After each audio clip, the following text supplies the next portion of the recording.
폭염 중대경보가 내려진 오늘 낮 서울의 한 거리. 신호를 기다리는 잠깐의 순간에도 시민들은 그늘을 찾습니다. 그늘에만 들어가도 틀려요. 그늘에만 들어가면 강하게 내리쬐는 그럼이 좀 덜해요. 이어지는 폭염에 그늘이 드리워진 곳 위주로 길을 안내하는 앱까지 등장했습니다.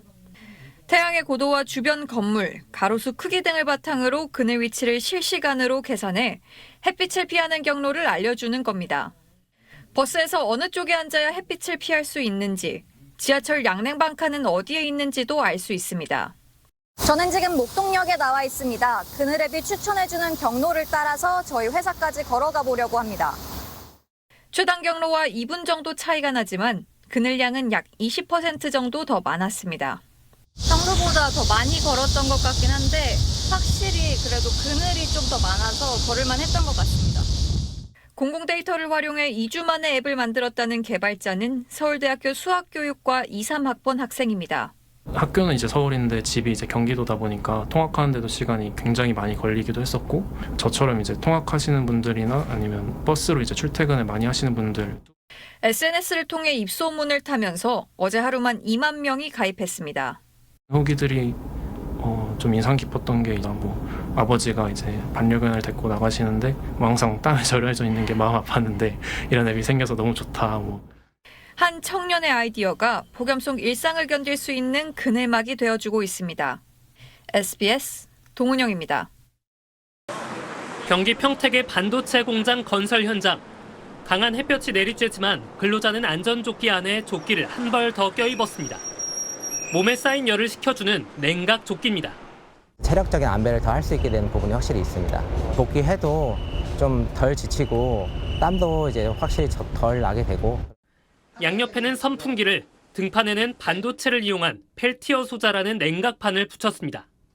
서로 다른 반도체 사이에 전류를 흘리면 한쪽은 차가워지고 다른 쪽은 뜨거워지는 펠티어 효과로 피부 쪽 열을 바깥으로 내보내는 원리입니다. 이 냉각 조끼를 입으면 온도가 얼마나 떨어지는지 제가 직접 입어보고 열 화상 카메라로 측정해 보겠습니다. 조끼를 입기 전 등 표면 온도는 36.9도였는데 착용한 지 약 3분 뒤 33.2도로 3.7도 낮아졌습니다.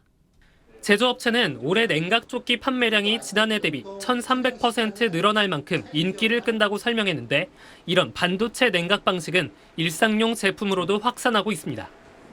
일본의 한 전자제품 업체는 냉각판을 목 뒤에 밀착시켜 피부를 식히는 체온 조절기를 출시했습니다. 옷 안에 잘 넣으면 이제 티가 잘 안 나기 때문에, 그래서 그렇게 남들의 시선을 신경 쓰지 않으면서 나만이 최적의 온도로 있을 수 있습니다. 냉각판과 선풍기를 결합해 목에 걸거나 허리에 고정하는 제품도 있습니다. 출퇴근하실 때나 아니면 프로야구 관람을 가실 때나 여행 가실 때 목에 걸고 편하게 쓰실 수 있어서. 다만 피부가 시원해졌다고 해서 몸속 심부 체온까지 떨어지거나 온열 질환을 막는다는 뜻은 아닙니다. 피부에 이상이 생기면 사용을 멈춰야 하고 물기가 묻은 채 충전해서는 안 됩니다. SBS 최승훈입니다. 에어컨은 여름 필수품이지만 전기요금 걱정도 뒤따릅니다. 말도 못해죠. 아침부터 막 더워가지고. 아무래도 전기요금 좀 덜 나오는 걸로 생각을 해서 구매했고요. 다만 에어컨을 잘 작동하면 요금 폭탄을 피할 수 있습니다. 우선 종류별로 인버터형 에어컨은 희망 온도에 도달하면 저전력 운전으로 전환하기 때문에 같은 온도를 유지한 채 켜두는 게 효율적입니다. 반면 구형 정속형은 설정 온도에 도달해도 실외기가 반복적으로 작동하는 만큼 2시간쯤 사용한 뒤 잠시 꺼두면 절전에 도움됩니다. 인버터형 에어컨의 경우 90분 이내로 집을 비울 땐 계속 켜두는 편이 유리합니다. 실험에서 30분 동안 에어컨을 껐다가 다시 켰을 땐 5%, 60분일 땐 2% 전력 소비량이 늘었는데 90분일 땐 오히려 1% 전력 소비가 줄었습니다. 창문은 물론 쓰지 않는 방의 방문도 닫아야 합니다. 거실 전용 면적 43제곱미터 주택에서 에어컨을 켰을 때 방문을 1개 닫으면 35%, 2개 닫으면 46% 전력량이 줄었습니다. 설정 온도는 26도가 가장 적정합니다. 24도에서 25도로 1도 올리면 13%, 26도로 2도 올리면 22%나 전기를 아낄 수 있습니다. 필터 청소도 필수입니다. 필터를 청소하지 않을 경우 평균적으로 소비 전력이 3에서 5% 정도 증가하며 전력 소비를 줄이면 전기요금을 돌려받을 수 있습니다.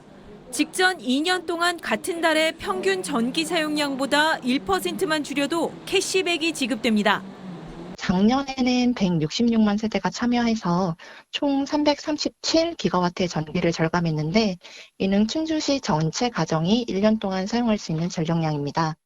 한전은 전력 사용이 크게 늘 것으로 예상되면 카카오톡 메시지 등으로 경고하는 AI를 활용한 알림이 서비스도 시행하고 있습니다. SBS 권란입니다. 자, 세 번째 아토픽 살펴보겠습니다. 요즘 정말 덥습니다.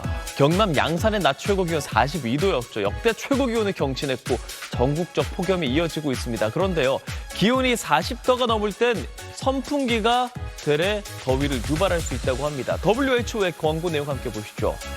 먼저 선풍기 기온 40도 미만일 때 사용하라고 강조를 했습니다. 선풍기의 바람이 땀 증발을 촉진해서 몸을 식혀주는 건데 기온이 피부 온도를 넘으면 뜨거운 바람을 쐬게 돼서 오히려 체온을 높일 수 있다는 겁니다. 충분한 수분 섭취도 중요합니다. WHO는 시간당 물 1컵, 하루에 최소 2-3리터 수분을 섭취할 것을 권고했습니다. 또 가볍고 헐렁한 옷을 입고 시원한 물로 샤워를 하거나 젖은 수건 등을 활용해서 체온을 낮추는 것도 효과적이라고 소개했습니다. WHO는 2000년부터 2019년까지 전 세계에서 폭염과 관련해서 매년 48만 9천 명이 사망한 걸로 추정하고 있습니다. 기후변화로 폭염의 발생 빈도와 강도가 증가하는 만큼 개인의 예방수칙 실천이 무엇보다 중요하다고도 강조했습니다.